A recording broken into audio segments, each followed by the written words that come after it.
House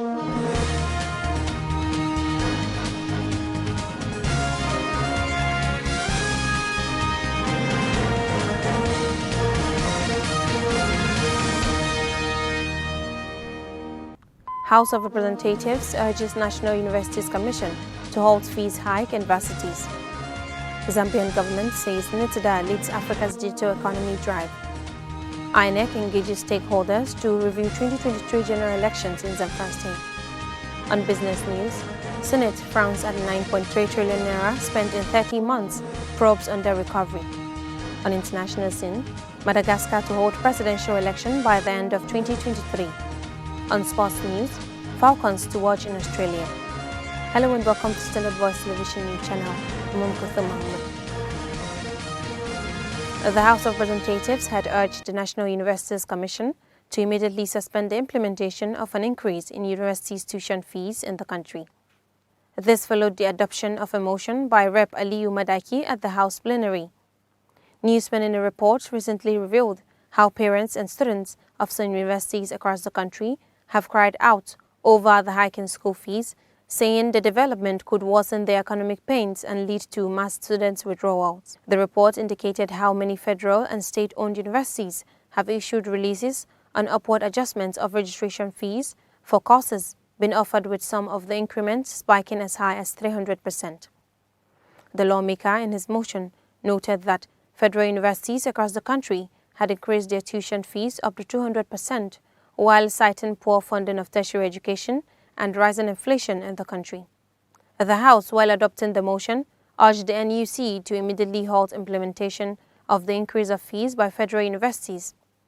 It further mandated the Committee on Tertiary Education and Services, when constituted, to investigate the increase of fees by federal universities across the country with a view to finding lasting solutions to the challenges in the tertiary education sector.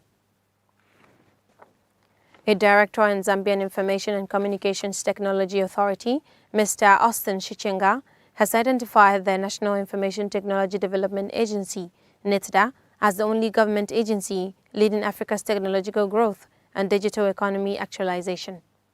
Mr. Shichenga disclosed this when he led a working delegation from ZICTA to understudy NITDA and its activities in Abuja. The information communication technology expert noted that NITDA has taken a lot of steps in making the Nigerian ICT industry a model for other African nations.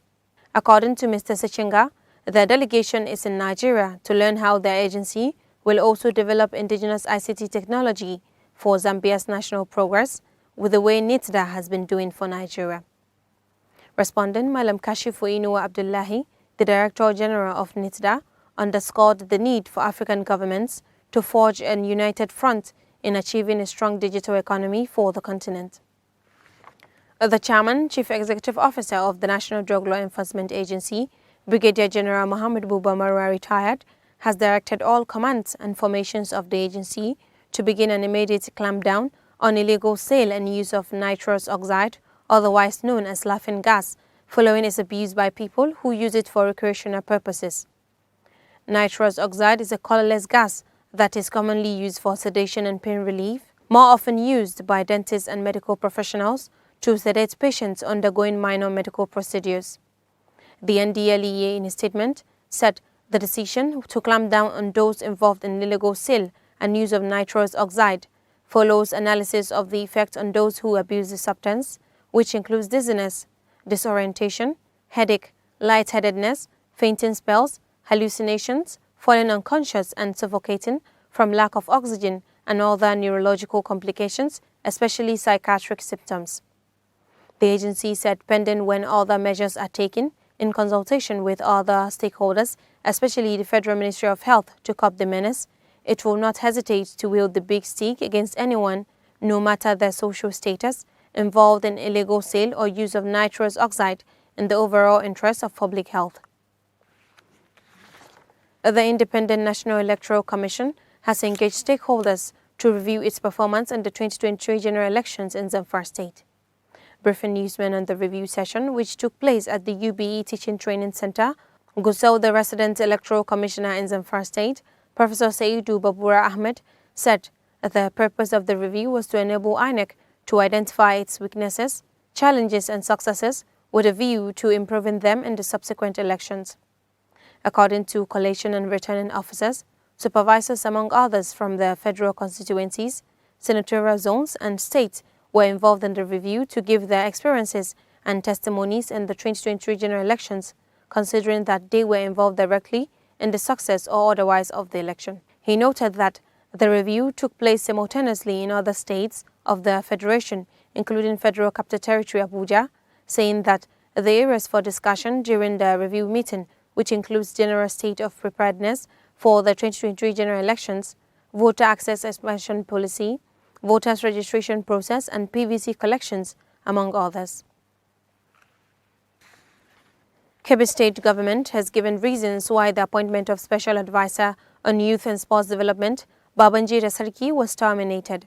Chief Press Secretary to the Governor, Ahmed Idris, says that the aide made an indecent social media posting capable of tarnishing the image of the state government.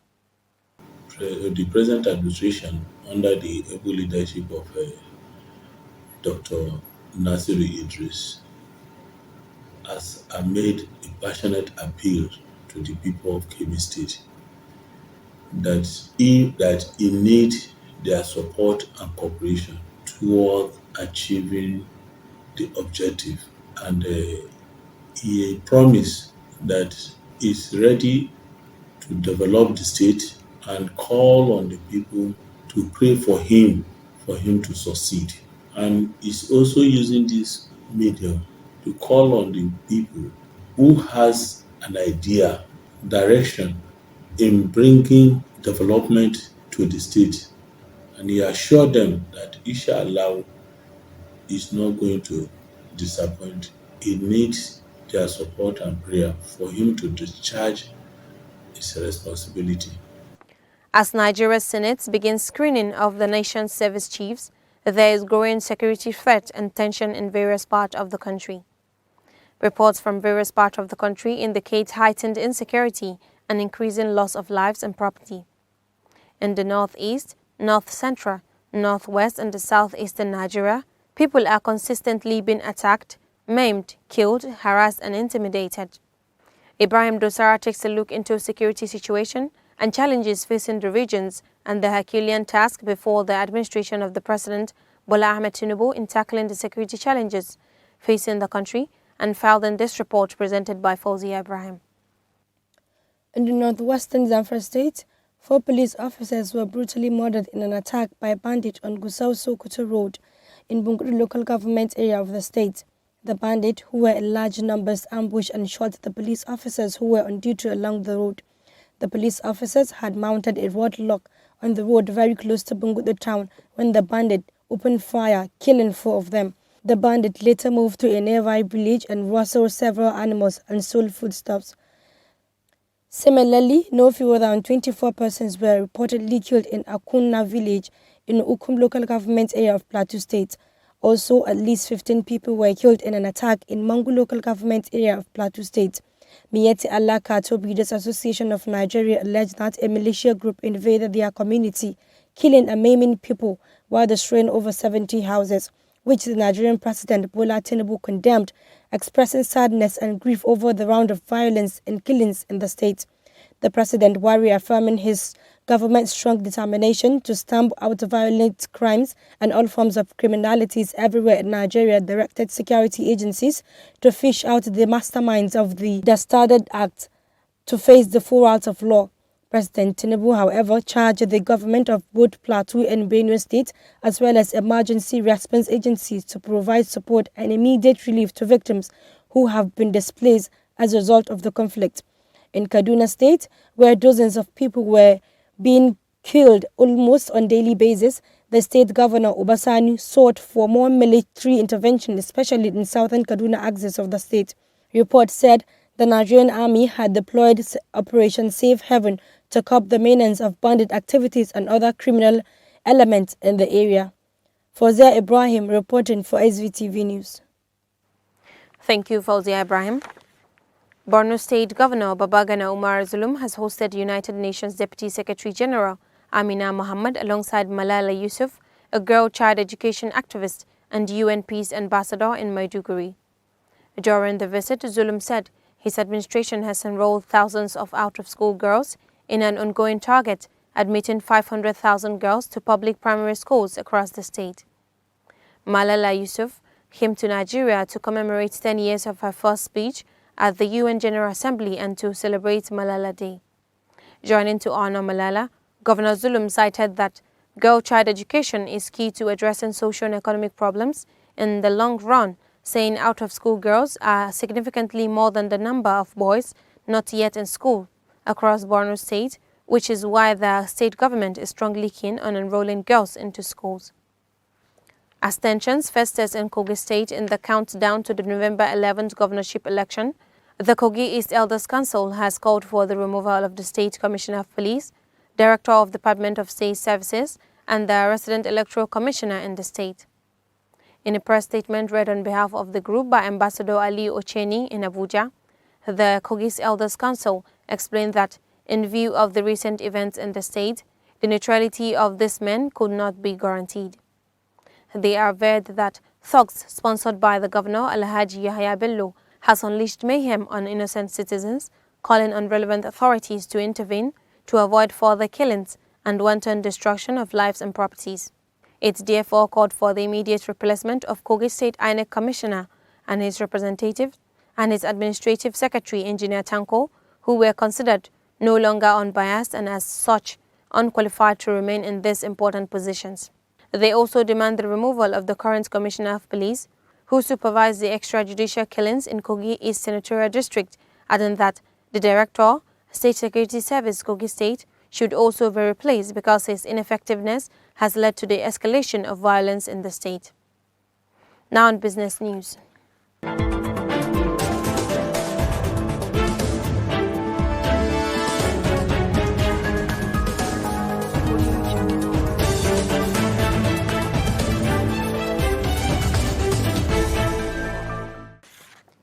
The Nigerian Senate had resolved to probe the 9.3 trillion naira expended in 30 months during the oil subsidy regime.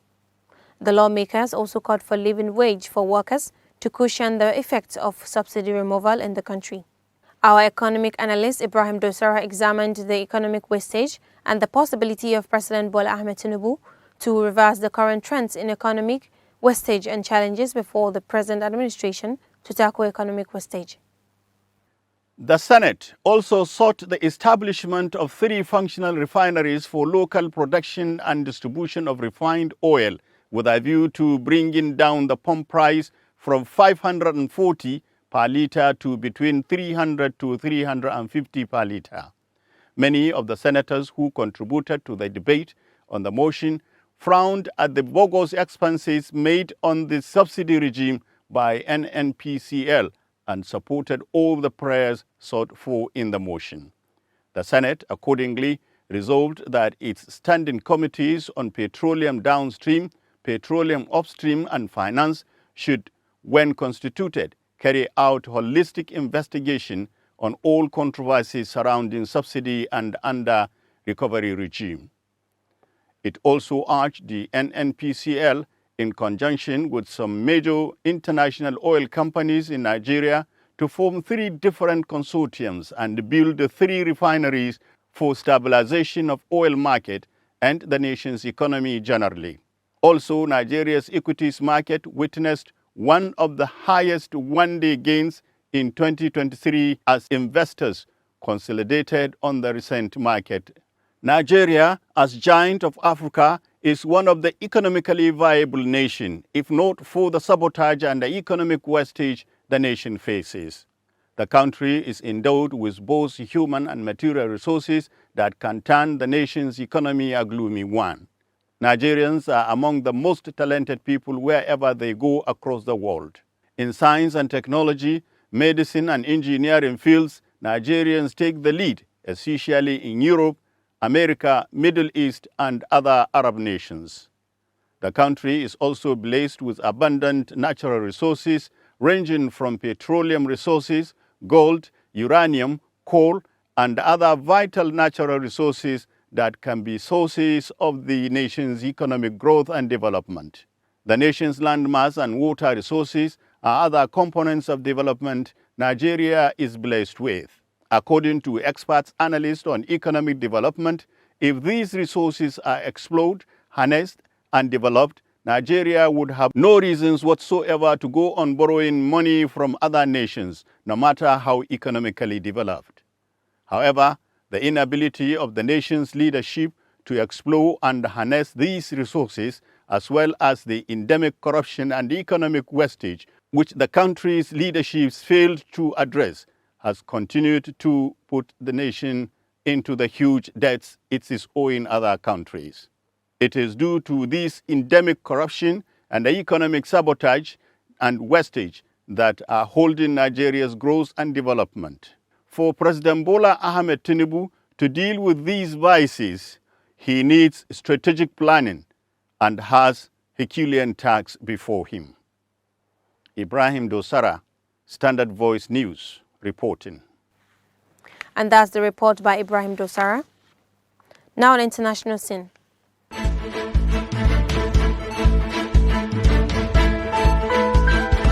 Audio Jungle.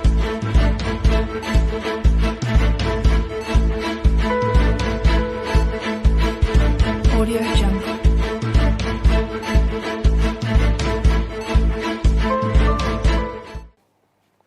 Madagascan government has announced that the country will hold its presidential election by the end of 2023.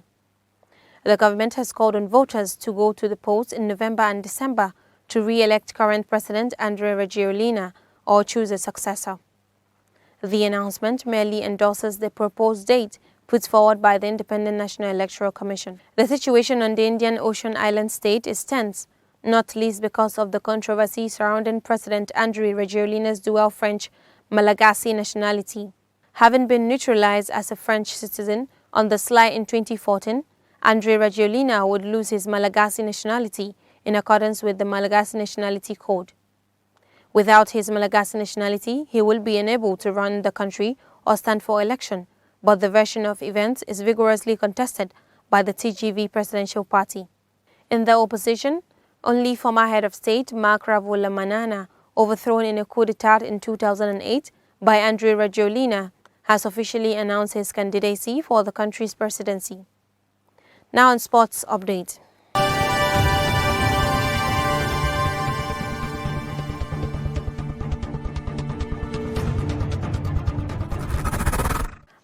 As the Super Falcons gear up for their 2023 FIFA Women's World Cup opener against Canada July 21st, there are several players who will be instrumental for their campaign in Australia, New Zealand.